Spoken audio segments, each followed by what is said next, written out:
the Pittsburgh Nerd Podcast. I'm Sean. I'm Ian, and this is the only podcast that says... I'm just a biochemist. Most of the time, I work in a glass jar and lead a very uneventful life. I drive a Volvo, a beige one.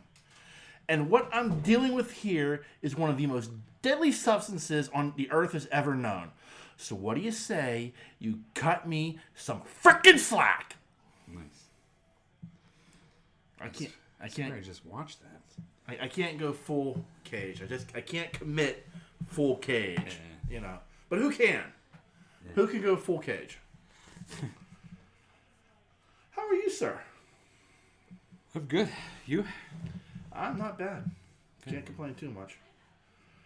Let's start off the show by wishing good friend, superfan, pervert extraordinaire, superfan Thad, a happy birthday. Oh, it was his birthday this week. I'm glad he reminded me in an email. Says he's waiting on a happy birthday shout out from the two Pecker Wads. Well, there you go, Thad.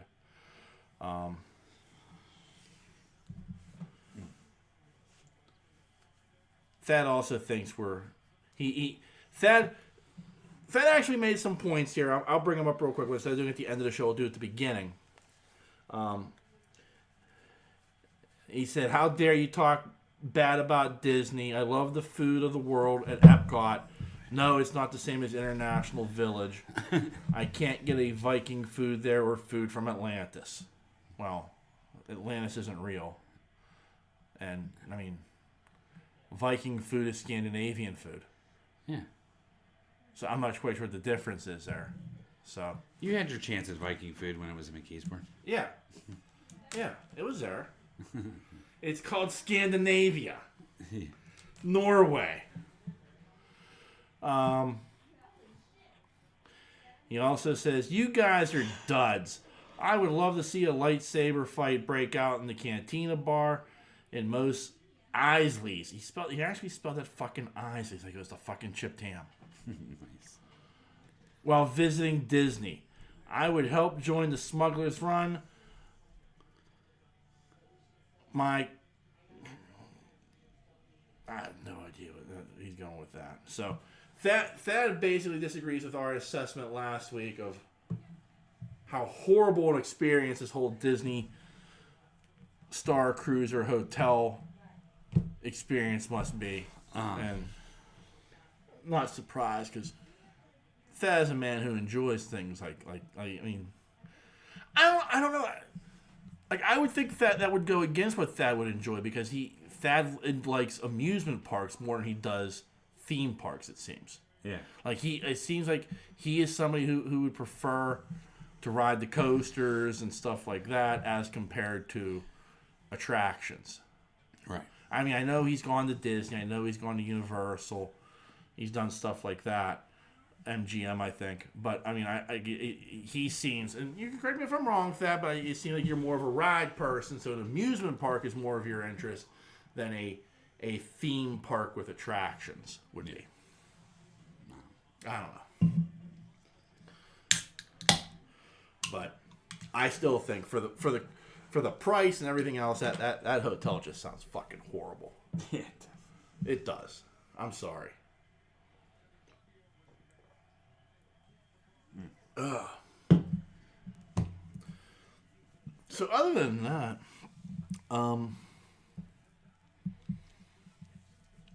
I guess we should just lead off with the penultimate episode of Obi-Wan Kenobi. Yeah. What a banger! I'll say. That was a good one. Like, I don't know. I just like outside of the bad CGI on Hayden Christensen. Yeah. Because I mean, he's still like he's fucking 50. Yeah. You know, I'm sorry, he just did. Like, yeah. But outside of that, like, I like the story that they told. Oh yeah. And like how it interwove with like Vader is still Anakin in many ways. Yeah, I like how. I like that they're showing that to where it's like Anakin's still in there. Just Right. you know what I mean? It's not. You know what I mean? But it's just in like the he's not dead, like, but Vader believes Anakin is dead. But like Anakin makes who Vader is even now. Right. Like Anakin was never a master strategist. He was just a go in guns blazing kind of warrior. Yeah. You know, and Vader is the same thing. Like there's that moment where like he's like, well, he doesn't have the patience for a siege. You know, like right. it was just true. Like Anakin did not have that type of patience. He was like, we need to get the fuck out of here. I have shit to do. Yeah. Let's finish this up. You know, I like the whole thought process of Vader through the whole thing. I like how they showed that. Yeah. You know, like in-depth thought. You know what I mean? Yeah. Like in space, thinking back, memories. Yeah. You know. And same thing, it was funny because, you know, Obi-Wan was doing it too. Right. You know, so. Oh man, was it good? So good. Tearjerker moment. When that robot died and fell on her. Oh, yeah. And like, I thought he was just sheltering her, which he Yeah. was, but then he put his head down. I was crying. Yeah.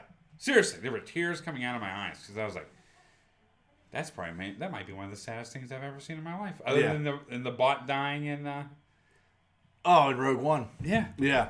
Yeah. No shit. That was rough. That was a rough moment. Yeah. Unreal. Yeah. I didn't care that she died. Yeah. I cared more about that robot dying than Yeah. I did her. Oh, yeah. That was good filming right there. Yeah. That was good writing. Yeah. Yeah, I was like, whoa. It was sad. Yeah. Anyway, that part was good. A little more lightsaber this time, and when Vader was like, I'll get it myself. Yeah. I'm going in by myself.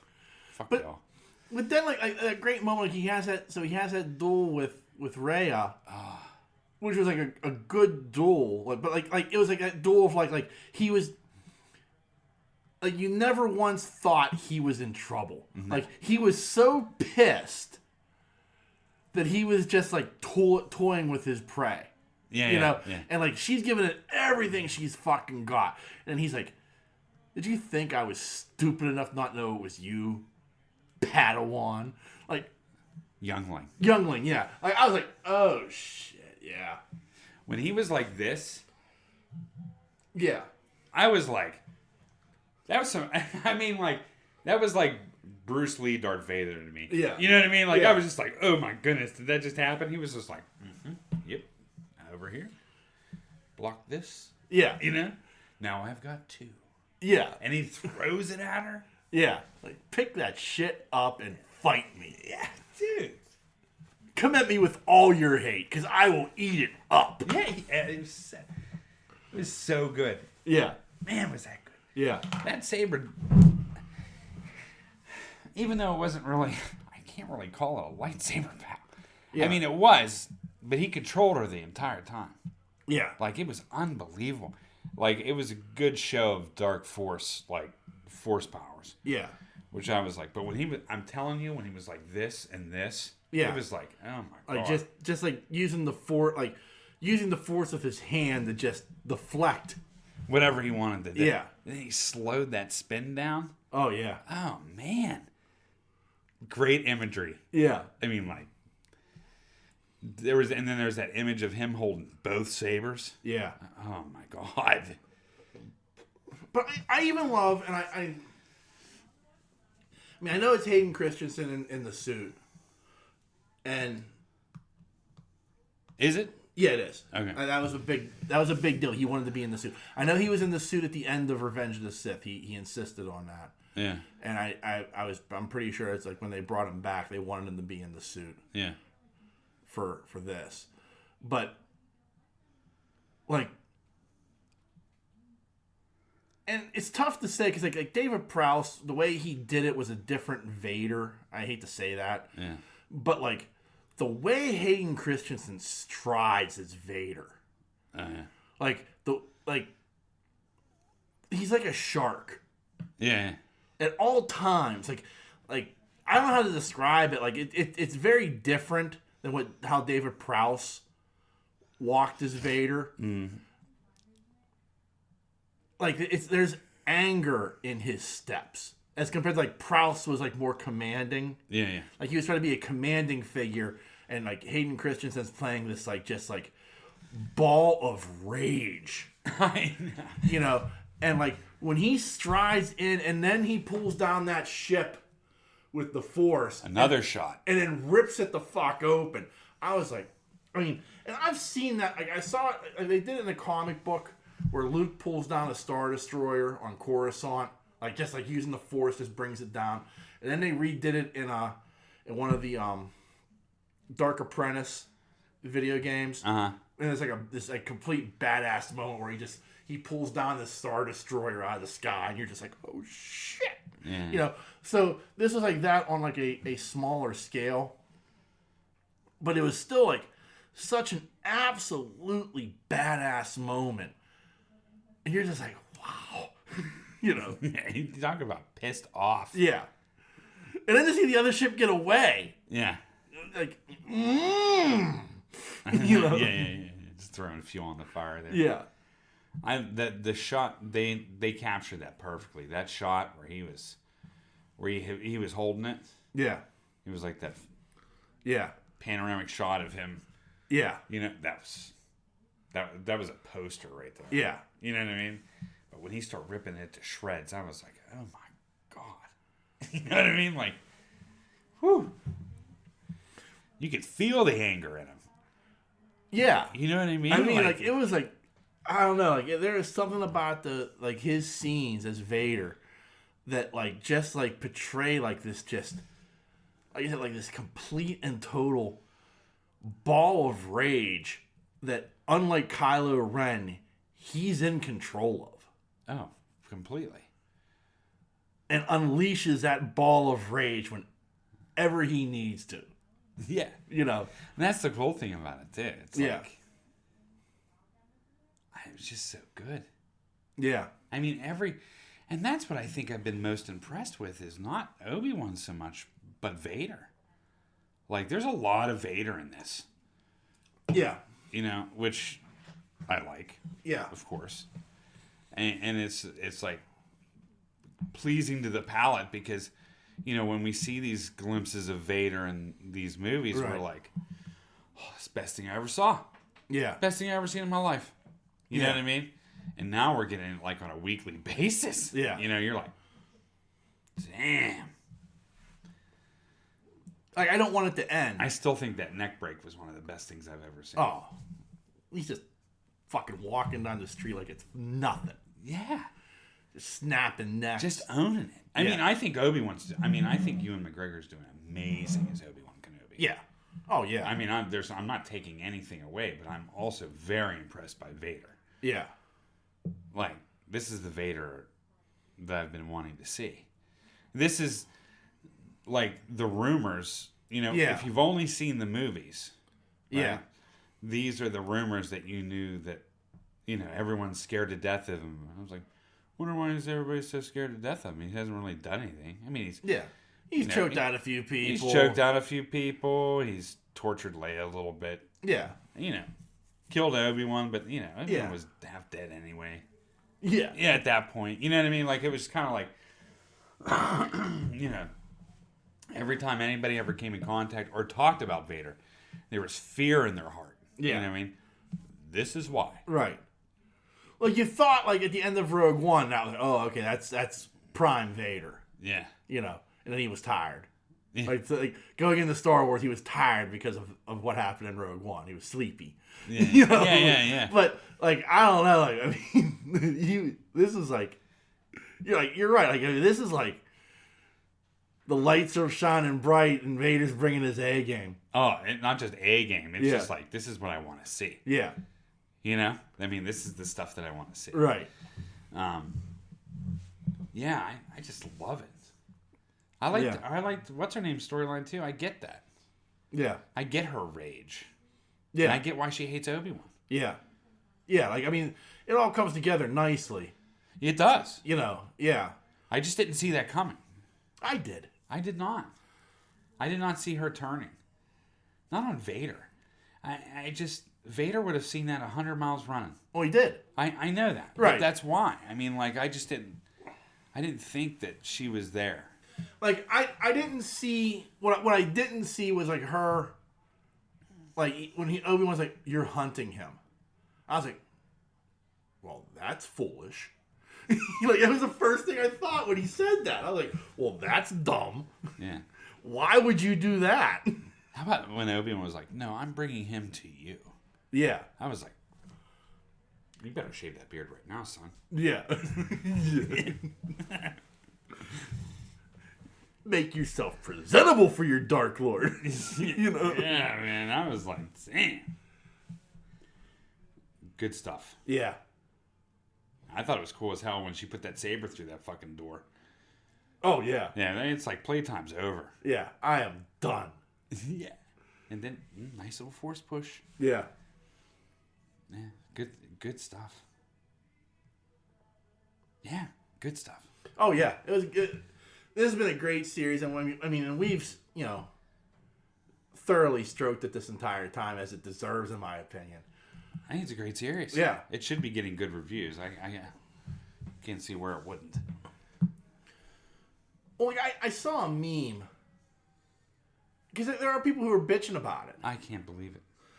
And it's because that they wanted, like, this strong and powerful Obi-Wan Kenobi, this complete badass. And what you get is this complex character who, who's suffering from PTSD and, blaming himself for the fall of the Republic and, thinks he killed his best friend. Yeah. There's all this shit that he's dealing with in his head. And yes, he's a much more complex character for it. But, like, you wanted, like, a knight in shining armor to come out of the desert and be like, let's ride. Yeah, that's not him. Yeah. This makes so much more sense. Right, from a storytelling. Like, if he would have been that, don't get me wrong, I would have been like, okay, I'm all in on this. But, like, that's not, like, this makes more sense from a character standpoint of everything that he's been through. Right. Like, what happened to him 10 years ago would be traumatizing. Oh, yeah. And he's not getting therapy. Right. He's got a Jawa telling him he stinks. I know. Yeah, he's alone. Yeah. Him and his horse. So, like, I find, like, the people who are, like, angry about this, and like, oh, you made Obi-Wan so weak, and, oh, this, that, and that. Like, I don't know what you were expecting, but, like, from a storytelling standpoint, like, I just don't get that. Like, this just, from a storytelling standpoint, like, makes the character more interesting and makes more sense that he would be traumatized, and, like, hearing about everything that's going on in the galaxy, and just, like, just bury that fucking thing in the sand. Yeah. It just you're right, it completely makes sense. This is where he should be. Yeah. And now he's coming back a little bit. Right. Forced into it, but he's still coming back. Right, but, like, that moment where he's addressing the crowd, he's like, yeah, we'll get our asses kicked. Or, we can try to reinforce everything we can to keep him on as long as we can while we try to get out of here. Yeah. So, let's get our shit together. Yeah, well, he becomes the commander again. Yeah. Yeah, I mean, he's there. Yeah. But he's still experiencing all these traumas. Yeah. Do you know what I mean? Oh, yeah. Like, just just alone of losing Leia is traumatic enough. Yeah. Because he knows what's at stake. Yeah. You know what I mean? Yeah. And then having Vader, the trauma of discovering Vader. Right. The trauma of Vader hunting him. Yeah. And then the trauma of just losing this person he became close to. Yeah. Again. Yeah. And it just keeps happening to him. Right. Do you know what I mean? Yeah. So. Oh, that's good stuff. It is. It's very good. I've really enjoyed it, and I can't wait to see how this wraps up. I guess an hour and a half episode next week. Oh, man. Yeah. God, I hope there's another season. I hope so too. I know it's supposed to be a one-off, but like, I mean, the problem becomes I said, and I hate to pat myself on the back, but like I kind of predicted how this series was going to be. Mm-hmm. Like I said, okay, you've got to have a reason for Obi-Wan to get off Tatooine, off the planet. Right, and I said it was going to be something to do with Duchess Satine from the Clone Wars. Okay. Like maybe her sister's in trouble or her niece or something that like, because it has to be a personal connection to Obi-Wan. Mm. Well, you replace that with Leia. Mm. Leia's been kidnapped and Obi-Wan has to go save her. And this is what forces him to go off-world. The other thing was, it has to be like Vader is pursuing him the entire time. Like, Vader's just one step behind him the whole time trying to get to him. Because Vader is so angry and wants a piece of his ass so bad. Yeah. That he's... And it's a race against time for Obi-Wan to get back into hiding. Yeah. You know what I mean? So that's kind of like the way I kind of said it should be, and it kind of is in a way. Yeah. So I mean that's kind of been like I feel good about that, but for a second series, I'm like, well, fuck, how do you get him back off the planet again? Yeah. I don't know. And it's not like Vader can come to Tatooine. Right. You know what I mean? Like it just can't happen. So it's like it's one of those things like I don't know how you do a second series where you get Obi-Wan off the planet and away from Luke. Because by the end of this, he's got to be like, okay, I'm ready to train the boy. Yeah. Like when he is of age, he's had 8 years, I have to take over. Yeah. You know what I mean? And it's like one of those things of like, so what do you put like, okay, 2 years later when Luke's 12, how do we get you back off the planet? Yeah. So that's the only problem with like a second season of how you do that. Yeah. But otherwise, I mean, it's been fantastic. I know. Uh-huh. Yeah.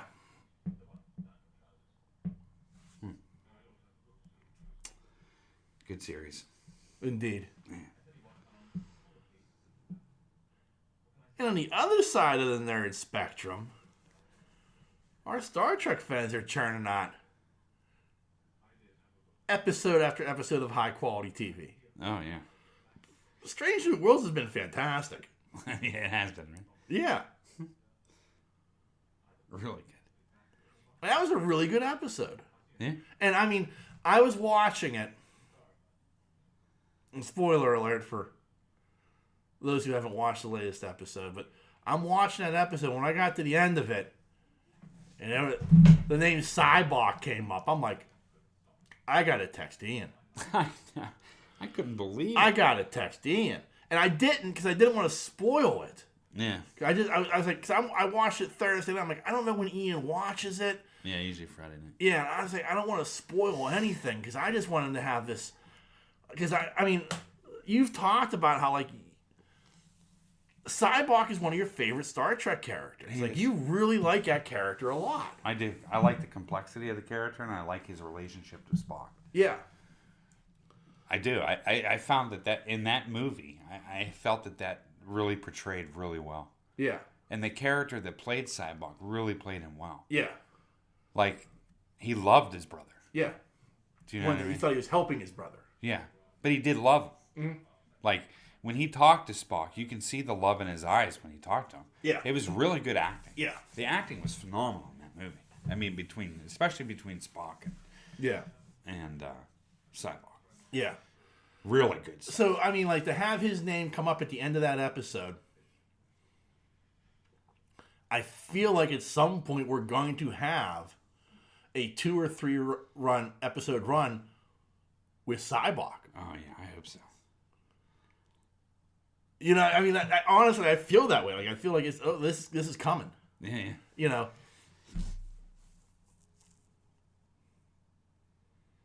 But overall, that episode was very good. Oh, yeah, I thought so, too.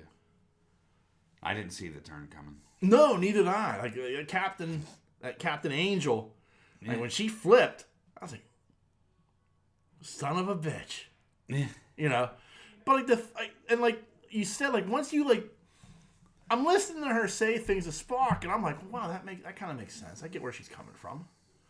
You know? Yeah, it's almost like a little psychology lesson for him. Yeah. It's weird. But then at the end of it, when again, you're like, that shit Cybok would have said. That makes complete sense. Yeah, she's part of Cybox. Yeah.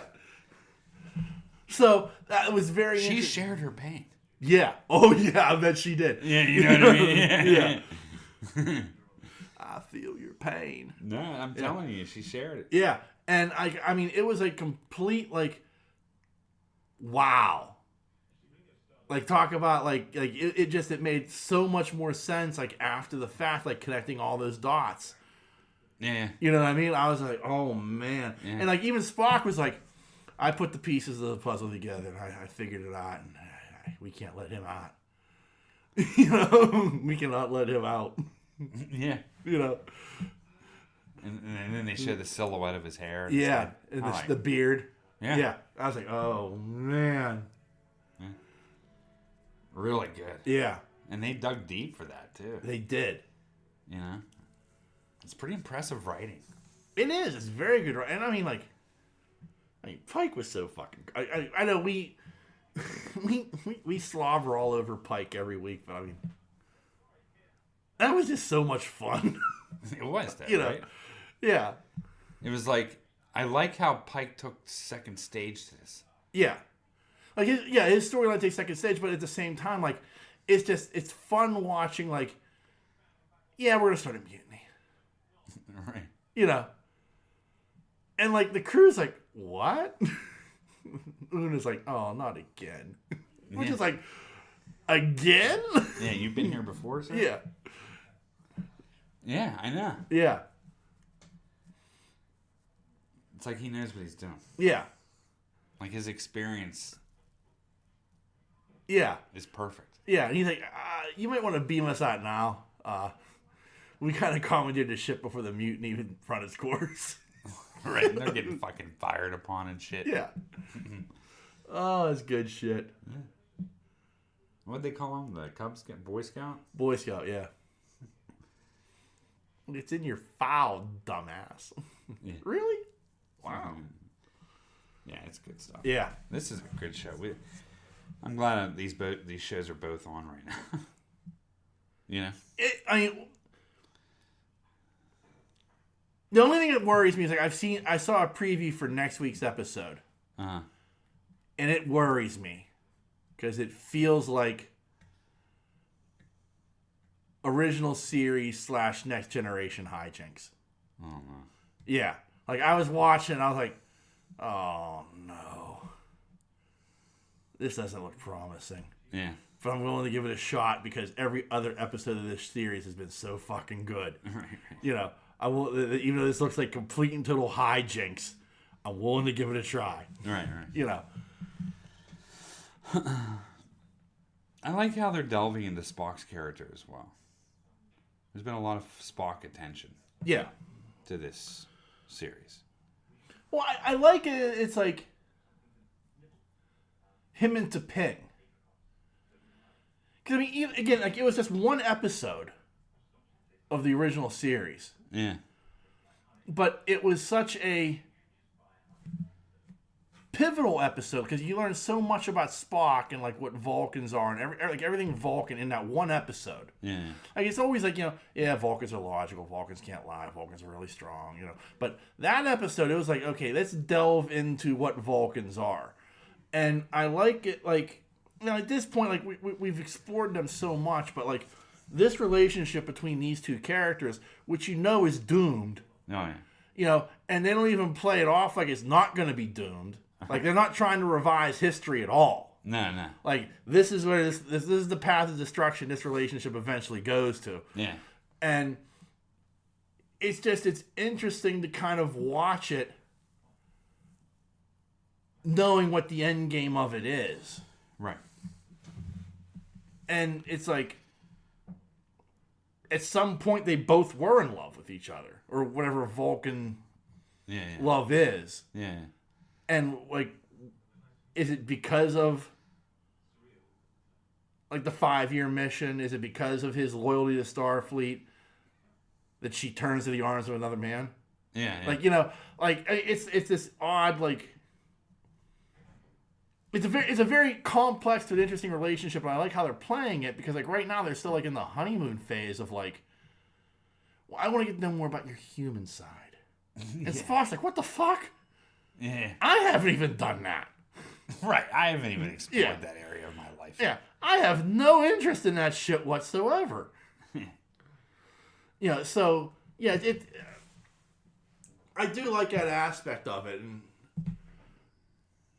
but like other characters, like I mean, it's just a really well done show, and again, this past episode was just really fucking good. I like when Spock went nuts on the bridge. Yeah. Oh man. Oh yeah. Death grips everywhere. Yeah. Throwing people across the fucking room. Yeah. I'm like, yeah, that's what I'm talking about. You go on with your bad self, boy. Well, you know he knows. Yeah. Fighting. And you know he's a master fighter. Yeah. Whatever that Vulcan Kung Fu shit is, he knows it. Yeah. Yeah. I can't think of the name of it. I keep wanting to say Pawn Far, but that's, you know, that's when he has to mate. Anyway. Something else, yeah. But, you know, he knows all that shit. Yeah. He's a master at it. Yeah. You know, but I like how the death grip's coming out. Like, more. He's just fucking pinching everybody. Yeah. He's like, come here. You're out. You're out. You're out. I'm going to throw you across the room. Yeah. I'm going to punch this guy. I'm going to take this. I'm going to shoot you. Yeah. Yeah. Good shit. And then he planted the kiss, dude. Yeah. Oh, yeah. I mean, I was corrected by Stork. Uh-huh. Apparently, the relationship between him and Nurse Chapel is from the original series and not just from the pilot. Okay. I didn't know that. But again, I haven't watched the original series in fucking God knows how long. Like, an episode here, an episode there, I may have caught at some point. You know. But other than that, like I know they just completed a watch of the entire original series. Okay. So conveniently skipped the cartoon, but they did watch the original series.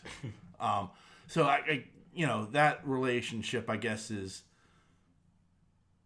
hinted at more in the original series. Yeah. So thank you for that correction, Stork. So, but yeah, I do like how they play that up a little bit more. And even like at the end, like when she's like, "Look, you're not gonna fucking lie to me. You're a Vulcan. I get it. We're friends. That's it." And Spock's like, maybe friends with benefits. You know. Right. You know. I would not be opposed to exploring your human side. Yeah, yeah. That was a Jim Kirk quote. No, yeah. I'm just kidding. Yeah. my friend Jim, who I just met, tells me. Yeah. You know. I also think it's neat too that you have this insight to to Spock. And how much he's gone through before he even gets in contact with Kirk. Yeah. You know what I mean? Yeah. Like, it's almost like Spock should be the captain. Well, and you know what I mean? I think what's interesting is it's like, you know, like particularly in the movies, they really play up the relationship between Kirk and Spock. Yeah. You know, McCoy's kind of like there. He's like, yeah, you know, Bones is my boy, but, you know, Spock's my ride or die. Yeah, he's his brother. Yeah. And like, even in like the J.J. Abrams one time, they play up the parallels between those two. But like in this series, I'm like, Spock's OG was Pike. Yeah. Like, they were homies. Yeah. Hardcore. Well, that's probably why. Like like Spock takes the ship, they go back, they do all the shit for Pike. Yeah, I get that. Like, I understand that. But there's a part of me still that's like, man, Spock was like, they were tight. Yeah, they were. So, like, how hard was it for Spock to be like, yeah, Jim Kirk's my ride or die? Yeah. You know what I mean? Like, because in the movie, like, in the movies, like, that's like, they're both like, you know what I mean? Like, Spock breaks all sorts of Federation regulations to go get Kirk out of Klingon prison. Oh, yeah. You know what I mean? And Kirk steals a fucking starship to bring Spock back to life. Right. You know what I mean? Like, there's a lot of shit those two have done for each other in those movies where you're like, son of a bitch. Like, why don't you two just fuck? You know? Yeah. So, I mean, like, but that's how it is. I mean, that there's like, Spock's level of commitment to Kirk, I thought, like, man, like, I mean, they must have been together for a long time. But, like, now you're seeing this series, and I'm like, man, Spock had that level of commitment for Pike. Yeah, and he was with him for a long time. Yeah, like, we're talking, this takes place 10 years before Kirk becomes captain. Yeah. So there's a 10-year relationship Spock has before good old James T shows up and is like, how you doing? Yeah, I mean, these two lived together for 10 years. Yeah. You know. What happened to Pike? Did he get promoted? I don't know. Like, I think so, yeah. Like, I think, like, when Kirk takes over the Enterprise... Does he become an admiral? Yeah, I think so. Okay. Which is, like... But, like, in this series, like, Kirk's number one is Spock. Like, he's the executive officer on the ship. Yeah. Spock's not Pike's executive officer. Una is. Yeah. You know? So, it's that weird thing of, like, okay, so... Because you're saying, like, well, wow, I feel like Spock should have been the captain. Well, he wasn't far enough up the ranks that he could be, like, you know, it's Kirk that makes him number one. Yeah, yeah. You know?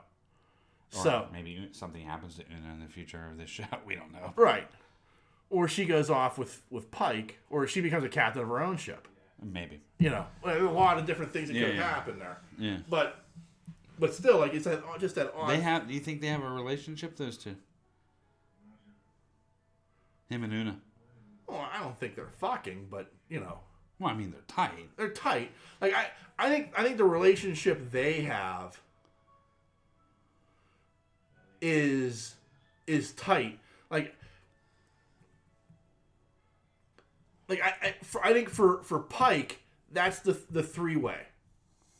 Is an odd thing to say, but I think it's Pike, Spock, and Una. Mm. Like, those Spock and Una are his, like, Spock and McCoy. Okay. You know what I mean? Yeah. Like, I think Pike has respect for everybody else, but, like, those are his two. Like, when he needs somebody to lean on, he's talking to those two. Yeah. You know, he went through shit with Spock with Discovery. Yeah. You know, and, you know, Una's just been there since day one. Right. You know, so those are his two people he leans on. Right. And then when he leaves and Una leaves, Spock, it becomes, you know, Kirk, McCoy, and Spock are the triangle. Yeah.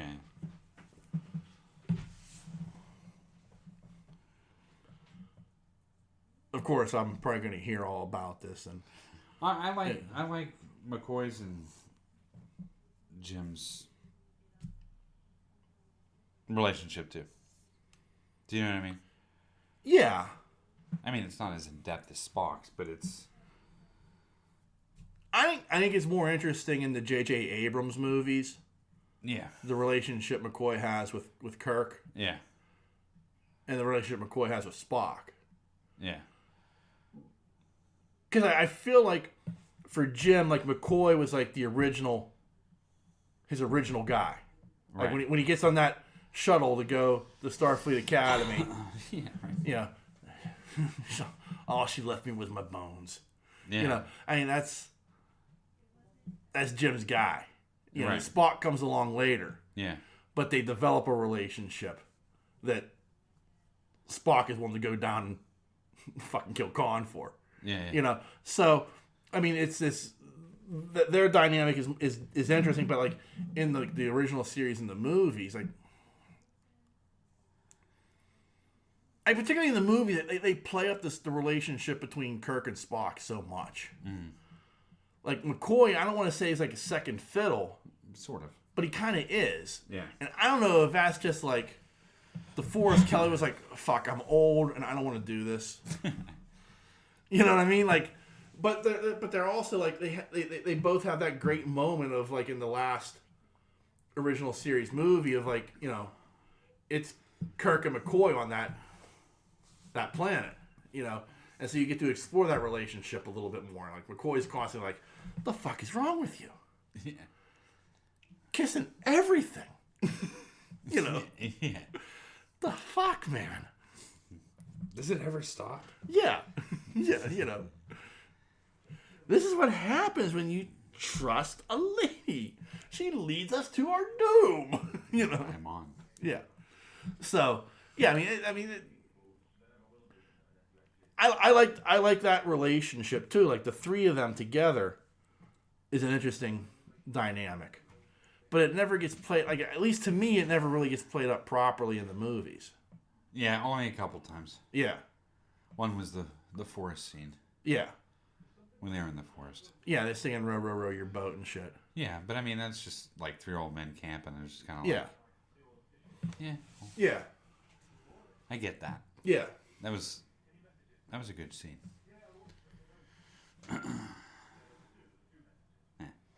Yeah, so Yeah, it was good, man. speaking of things that we're kind of looking forward to, Okay. have you seen the trailer for Prey? Pray. Apparently not. Let me pause this. Well. All right, see, you did see the trailer for this. The Predator against the Navajo Indians. Yeah. That looks so fucking good. It does look good, but like I think it's just another Predator story. Well, yes, it is. No, don't get me wrong, it is. But like the thing that you and I have talked about, like you and I have talked about how great the Robert Rodriguez Predator movie is. Yeah. Like that thing is amazing, and I feel like this is going to be right up there with that. I hope so. Like, and it even has like an option like you can watch it in English or Navajo. How cool is that? Yeah, and like I'm tempted to watch it in Navajo, but I'm gonna need to watch it in English. Yeah. Like, I'm sorry, I do. Yeah. But it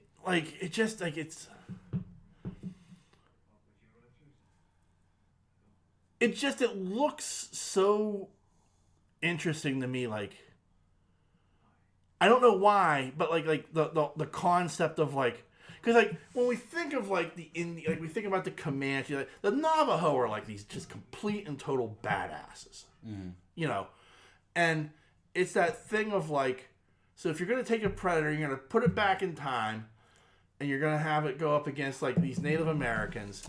Or was it put back in time? Well, it wasn't. I think it came, I mean, you know, it wasn't a time travel deal. I think it was just. I'm just talking about from a storytelling standpoint. If we're gonna back in time with a story. Yeah. You know, instead of doing Danny Glover again. Yeah. You know. Like, who better than, like, you know, the Navajo to, like, have him, like, sharpen his skills on? Yeah. Or have them sharpen their skills on? Yeah. You know what I mean? Like, I don't know. Like, it's that interesting dynamic of, like, even though, like, technologically they're extremely inferior, like, I feel like their connection to the earth, Right. and the way they hunt and like everything about like a Native American culture would be like very interesting against a predator. I agree with you. And I think at the end of the day, like, it would respect. Yeah. You know what I mean? Yeah, and I think that, like, I'm kind of looking forward to it being stripped down. Yeah. Like, the only technology out there is what the Predator has. Yeah. There's nothing else. There's no other technology around. Right. It's a stripped down, bare bones hunting. Right. Sort of like the end of Predator 1. Right. Yeah. Do you know what I mean? Like, that's the bare bones. He had nothing. Yeah. Except what he could make. Right. You know what I mean? And I think the whole movie's going to be like this. Yeah. So that actually might be, I kind of like that. Yeah. You know, although I do like I guess I still will see the Predator's toys, but. Yeah. Yeah. It'll be pretty good. Yeah, I'm very, very intrigued to see this. I kind of got giddy watching the trailer about it because I was like, oh, that looks very interesting. Right. You know, so like I can't wait to see how it plays out. And I hope it's very, very good. I'm really rooting for it. Right. Like, it's a Hulu movie. I can't wait for it to come out on Hulu because I'll watch it that weekend. Yeah. Like, I will. Like, it's circle. Like, I want to watch. You said you watched that movie. That I've seen a movie on. Oh, phenomenal. Yeah, I want to watch that. I want to watch Spiderhead on Netflix. That looks very interesting. But this is definitely one I have circled on my. Like, this is a must watch. Right.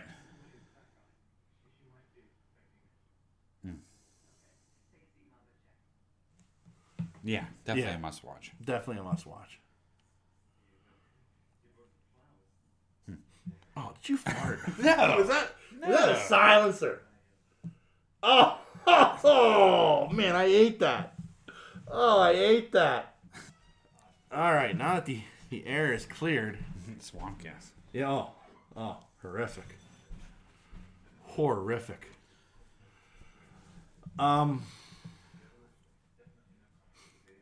I'll just touch on it really quick because, like, to me, it's news. I don't know if you heard about this. Did you hear about the news about Vince McMahon? Yeah.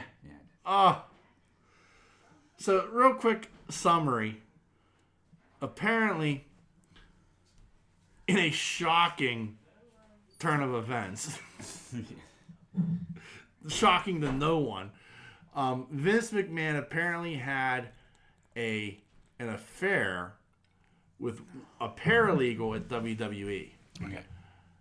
And then apparently traded her off with Director of Talent Relations John Laurinaitis. Uh-huh.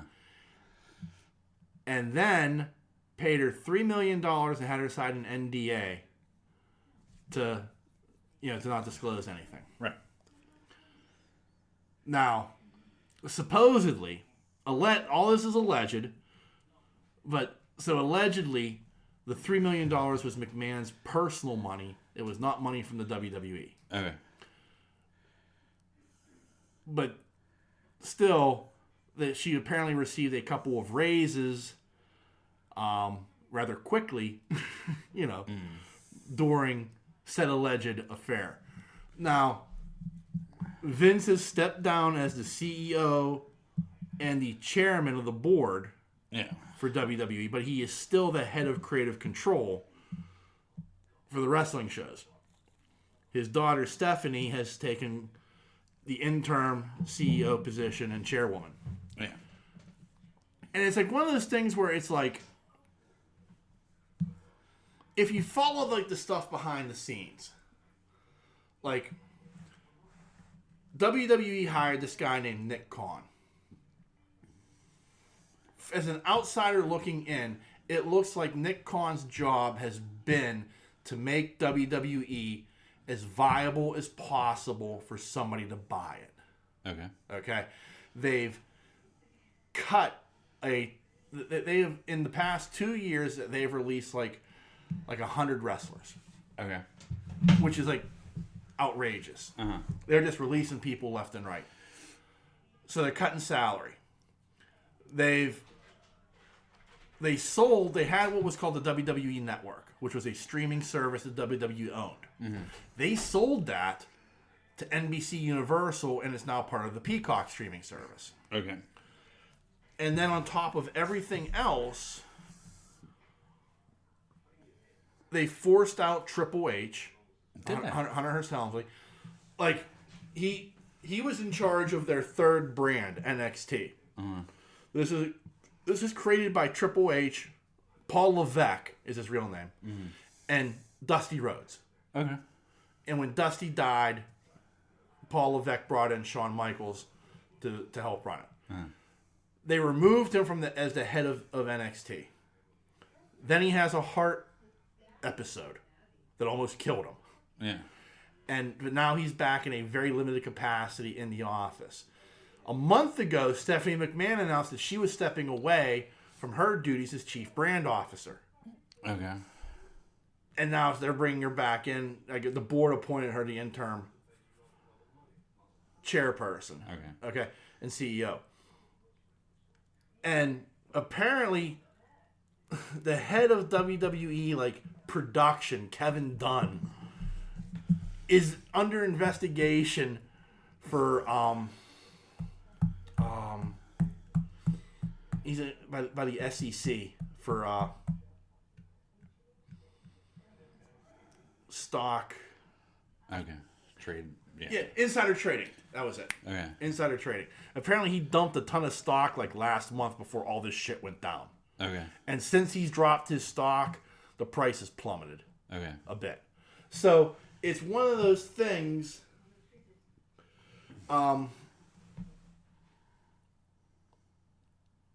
Like, all this shit is falling down, and Nick Khan, it's like almost like rising up the tower of Mortal Kombat. And now Vince is the final boss. Okay. And this is how Vince is going to be taken out. And then Nick Khan can sell the property to what everybody assumes is going to be NBC. Okay. You know? So, but it's like this weird, it's like this whole weird power play thing. And like at the end of the day, as an outsider looking at it, unless they find out, like, I guess the board can say that there's been, like, you know, conduct inappropriate to the brand or to the company by having an affair with a paralegal and, you know, apparently, you know, tossing like a toy to your head of talent relations. Yeah. But that's the only thing I can think of they could find him guilty of. Like, if the money's his, if he paid her with his money, like, it's not, it's nothing he did with the company. Right. You know what I mean? Like, so it's like this odd thing of like, how is this going to play out? And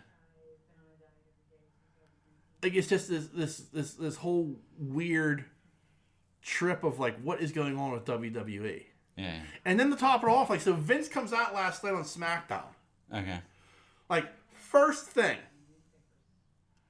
like, they don't even do the open. This is the cold open. Vince comes down to the ring. Comes down to it, and people are cheering him. He man wasn't booed. There wasn't silence. People were cheering him. Mm-hmm. And he comes to the ring, and he goes, you know, that WWE signature that we just saw. It says, it has 4 words in it. Then, now, forever, and most importantly, together. Welcome to SmackDown. That's the entire thing. And then he leaves the ring. Yeah. And it's like, are you trying to say, like, we're in this together, Vince? Because I don't recall paying a paralegal $3 million to keep her mouth shut about fucking me. You're right. You know what I mean? Like, holy hell, we are not in this together. He's talking to the diehards there. He is. Yeah. Like, and like, what's amazing is like the diehards are there. Like, I don't think at the end of the day, like, anything's gonna happen. I don't think the board is gonna ask him to step down after this investigation. I honestly don't. Yeah. Like, the stock price may take a hit, but I think at the end of the day, like, it bounces back because for whatever reason, it's in Vince we trust. Yeah. You know what I mean? The man's 76 years old. He can't have much left in the tank. Yeah. You know, but he goes like 20 hours a day. Yeah. You know, like 4 a.m, he's in the gym. Yeah. You know, doing 1,000-pound squats and shit. Yeah. Like, it's ridiculous. But So it's like one of those oddball things of like at the end of the day, like I don't see Vince kind of being ousted. Right. I just don't. I think he may get slapped on the wrist. I think other people are going to take the fall. I think John Laurinaitis is gone. I think, Kevin Dunn with his investigation is probably going to be done. And God can only hope so, because the way he produces TV is fucking annoying. Yeah. I get a fucking headache watching WWE programming because there's so many fucking cuts. You're like, holy shit, just put the camera in one spot for a second. Right. But like, it's just this bizarre thing. It's like one more thing, and what's been a weird, Jeff Hardy was arrested for DUI. He was like 3 times, almost 4 times over the legal limit. Yeah. And like all this stuff is kind of going on this year, and you're just like, there's one more weird thing. If you're like a pro wrestling fan and you keep track of this stuff, it's got to be like, ugh. Right. No wonder pro wrestling fans are looked upon like, the scum of the earth. Right. Yeah. Shit like this makes them look bad. Yeah, so. That, and there was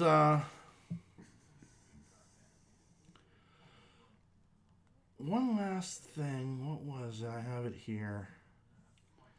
Oh, yeah. HBO's talking about doing a Jon Snow spinoff. Yeah, I saw that. Does that interest you? I don't know. I was so disappointed at the end of Thrones that I almost said I'm never watching HBO again. Wow. I mean, I was so disappointed in the last season. You know what I mean? Yeah. And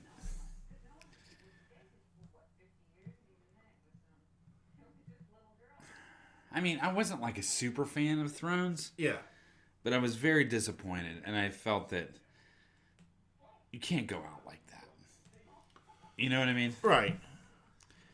So, going back to it, I don't know. Well, I mean, like, does the prequel series interest you at all? Like, it comes out here in a couple of months, I think. It doesn't. No. Unless it catches buzz and... Like with Matt Smith being in it?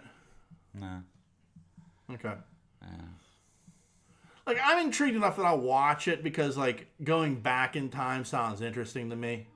Like, I want to see, like, the Targaryens at the height of their power. I know, but I'm getting, like, a little tired of going back in time. Yeah, I get that. You know what I mean? We're doing it with this. We're doing it with Potter. We're doing it with Star Wars. Yeah. You know what I mean? Like, yeah. Can't we just... Right, so here... But a Jon Snow sequel series... Yeah, it's not going back in time. Right. Yeah. I guess. And he was probably my, like, 2 or 3. Yeah. You know, like, there was certain people that I liked on Thrones that I followed, that I liked to follow. Right. You know? Daenerys was not one of them. Yeah. Believe it or not. Okay. Yeah, believe it or not, I liked her in the beginning, and I was following that storyline, and then it just kind of went downhill for me. Right. I mean, personally, Yeah. her arc just went kind of off. The second she left, she set sail for home, I was like, okay, well, this just took a turn for the worse. Yeah. And I was more interested in Snow and Dinklage. Yeah. And what's his name? The Mountain's brother. Oh, the Hound. The Hound. Yeah. Those were my... Yeah. And Arya. She fits in there as well. Those are the people that I like the storylines of. Yeah. Everybody else I can give a fuck. I didn't care about the redhead Snow. Yeah. I just didn't care. You know what I mean? Yeah. But, like, at the end of the show, it was just kind of like I was let down on Dinklage's... That whole thing. I was let down on Snow, in a sense. The Hound satisfied me. Yeah. That Yeah. That arc. Arya's did too. So, yeah. Yeah. So I don't know if I want to see it. I don't know if I'm like ready for another Thrones. Well, I think getting into Thrones. Right. Man. I think what's interesting is like, out of all the characters, and there are some endings that were unsatisfying, some that were very satisfying. Yeah. Jon Snow's was satisfying to me. Like, it made sense. Like, he should be in the North. He should be the king beyond the wall. You know what I mean? Like, that just made sense to me. Yeah. Now, what I want from the series is a Jon Snow centric series, right? About what he does beyond the wall, right? I don't want this going back. I don't want to go. And meanwhile, yeah, I don't want any. Here's what King Bran is up to. Like, no, I don't care. I don't.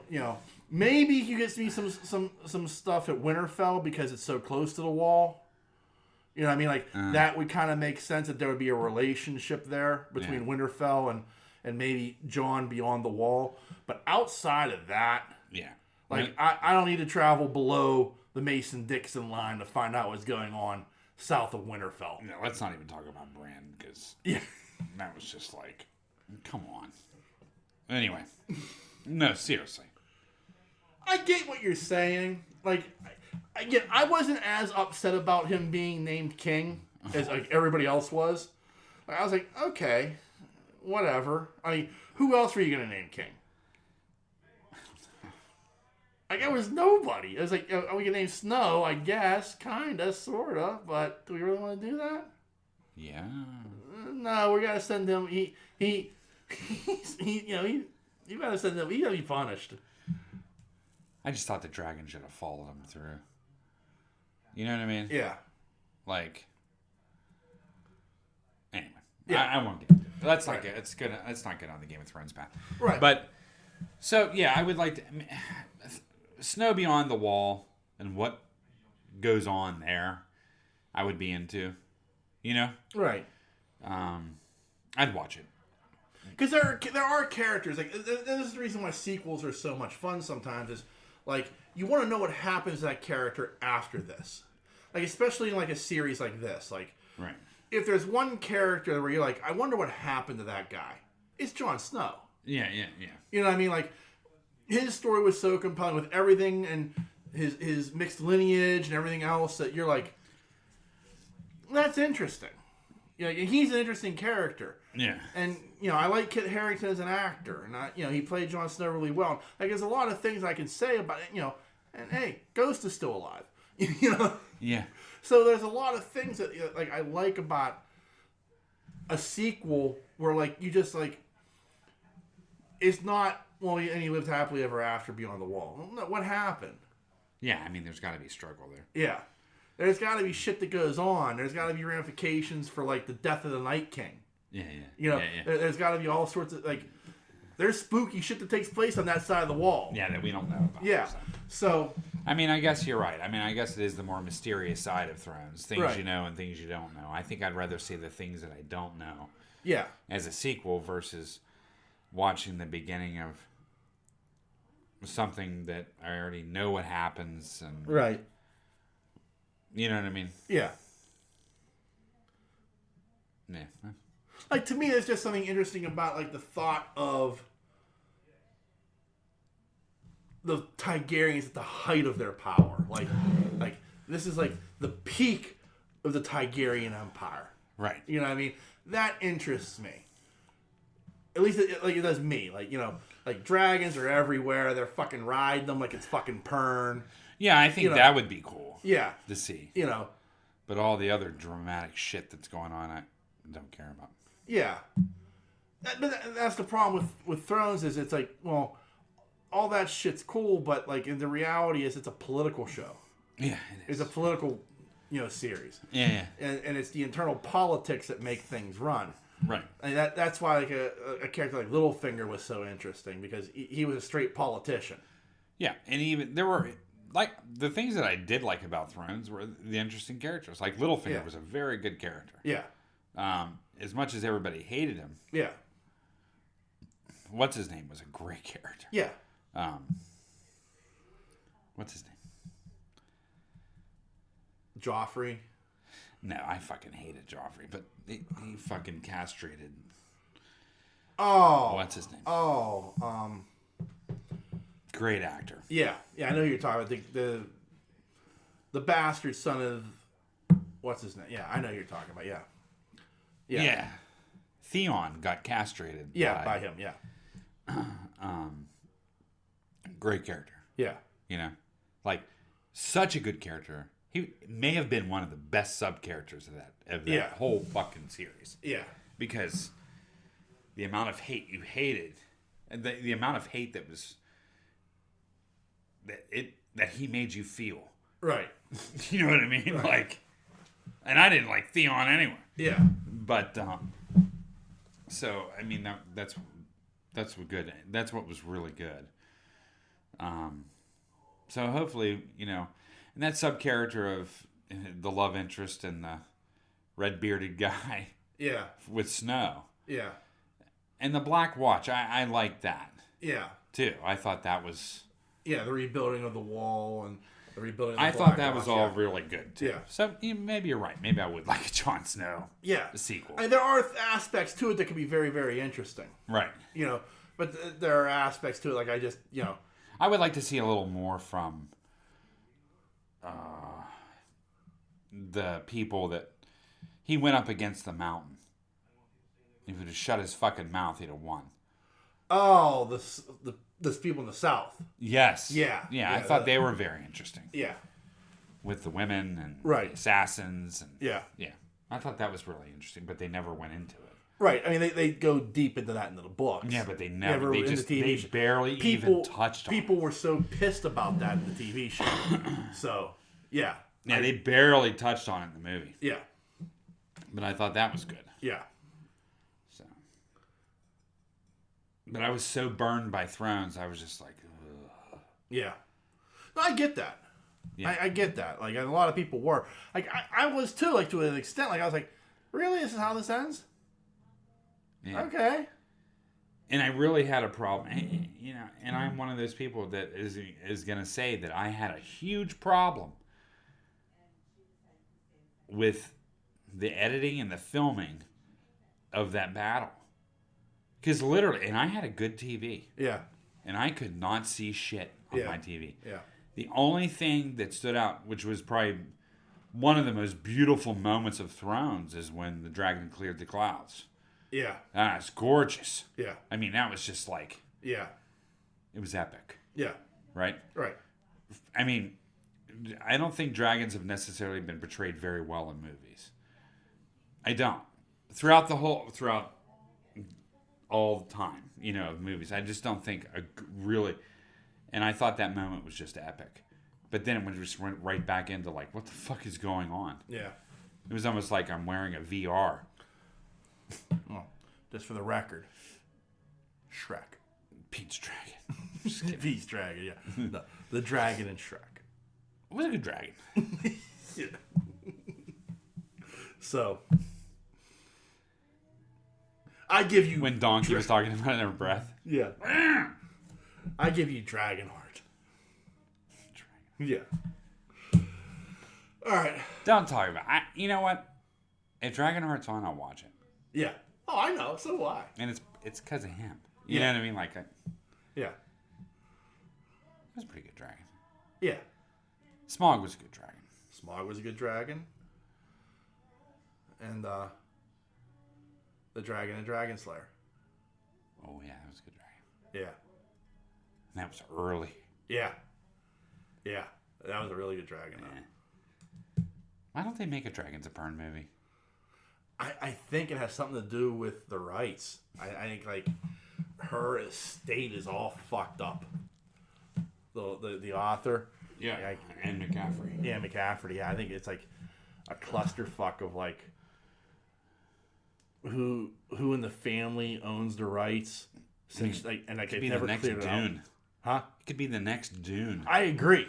Like, if there is a series of books that's like ripe for the picking, it's Dragon Riders of Pern. Yeah.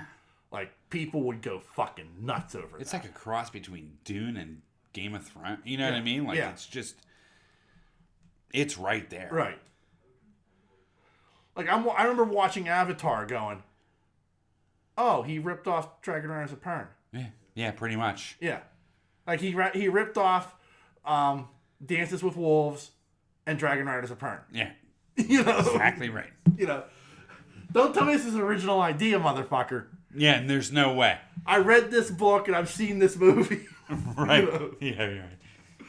So. And that's a sequel that does not interest me at all. No, I watched that trailer and I was like, yeah, don't care. Yeah, I know. What was I watching that with? And they were like, oh, Avatar. I'm like, Nope. Just not interested. And what's the shame is, like, I love James Cameron. I did. Yeah. Like, James Cameron has my utmost respect as a filmmaker. Like, between Terminator, Terminator 2, Aliens, like... And I'm going to say it, Titanic. Yeah. Like, the man's a visionary director who's pushed the boundaries of, like, what special effects could do. Time and time and time. And he even did with Avatar. If you take it for what it is a beautiful fucking movie. Yeah. Like, watching it in a theater, in IMAX, in 3D was fucking amazing. Yeah. It's the only movie I've watched in 3D where I thought it was fucking amazing. Yeah. But it's one of those deals where it's like, man, you could be doing so much more. Why have you tied up all of your resources and all of your time into making a sequel to this movie that, like, nobody really likes? Right. And, like, you're not going to shock anybody anymore with your special effects. Like, it's done. I mean, I don't know how far you can go with your special effects right now. I don't know either, but, like, I mean, I'm sure James Cameron will do it, and, like, and that's the only thing that makes me want to watch it is in a theater is, like, how far does he push special effects technology now? Right. Like, what's he going to do? Because that's what James Cameron does. James Cameron brings a wow factor. Right. And there's only been a couple instances in movies that I can think of that you were just like, wow, this looks fucking amazing. One was Jurassic Park. Yeah. And 2 was Avatar. Yeah. When you first saw Jurassic Park, you were like, what the fuck am I watching? Yeah, did they actually bring back dinosaurs for this? Correct. I mean, like when you're watching it, you're for the first time. Not now, but when you watch it for the first time, you're like, damn, this is fucking great. That T-Rex encounter with the Jeeps is fucking amazing. Yeah, it is. And it's just unbelievable. The moment that the Brontosaurus has come down and unbelievable, right? And you're just like, just seeing them in the open field. I mean, they knew what they were doing, but I mean, seeing these dinosaurs like looking out and looking at this whole open like safari of animals, they move as a herd. And it was amazing. Yeah, it was brilliant. It was just like, oh my god, this is phenomenal. And so when you saw that for the first time, you're like, wow, they've really done it. Yeah, in Avatar, when you saw this, you saw technology that it was just absolutely gorgeous. Yeah. Like, I remember the scene that they burned down the tree and it falls. That's exactly what I was going to say. I remember actually holding out my hand thinking they're dropping ash from the ceiling. Yeah, it was amazing. Yeah. And it was just beautiful. Yeah. But I just don't think he can get that lightning in a bottle again. I don't know how more technologically further we can go. Right. And more importantly, like, I mean, you're talking about this movie's like 12 years too late. Yeah.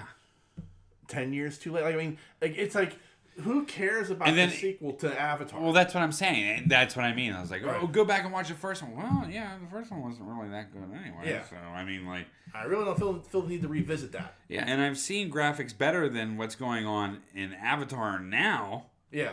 So, why would I watch this crap film in order to understand the second film? And I don't want to see Sigourney Weaver playing basketball again. And you know what I mean? Like, I don't care. Right.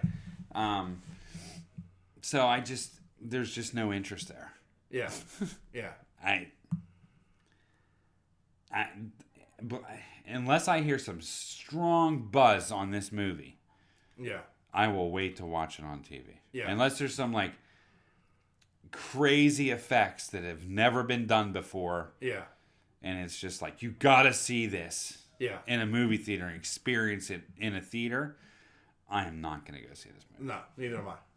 Neither am I. I hate to say that because I love James Cameron and he's done. Do too. You know, but I just wish he'd move on to something else. Yeah, but he has a habit of wasting his time like that. Yeah. Like he did Titanic and did it fucking 5 years. He did fucking research on the Titanic. Yeah. Yeah, he was like, you know. Right, more than that. Probably 5 years prior, made the Titanic, and 5 years after on the Titanic. Yeah. I get it. I understand it. And I appreciate the footage that he produced. Yeah. I do. I mean, like the stuff that he got on the Titanic was. Yeah. Oh, yeah. It blows my mind. Yeah. Like the undersea stuff and, you know, all that. Like the research he did was amazing, but at the same time, like, you could have left that to anybody. Yeah. Just fund it. Yeah. I need you making good movies. Correct. And he just has not done that. No. Then he turns out Avatar, and I'm like, Yeah. Really? This one Best Picture? Well, I guess so did Dances with Wolves. Yeah. You know? Yeah. So. Yeah. Anyway. Bitch about Cameron. Yeah. That's it. That's all I got. All right, son. Anything else you'd like to add to the proceedings there, sir? No, I'm good. All right, well, remember there are a number of different ways you can reach out and touch us. You can send us an email, like Thad does each and every week. And that email address is pittsburghnerd@yahoo.com. You can also find us on Facebook and Twitter. Just search Pittsburgh Nerd Podcast. We're very, very easy to find. And we are a member of a number of podcasting networks. You can find us on the Tangent Bound Network, the We Be Geeks Network, and the Pod Breed Network. Just give them a Google search and find all the other great podcasts they have to offer. And lastly, as always, we want to thank you, dear listener, for checking us out each and every week. We can't thank you enough for taking the time to enjoy our hijinks and or shenanigans. And so on that note, the dreamer has awakened. Peace.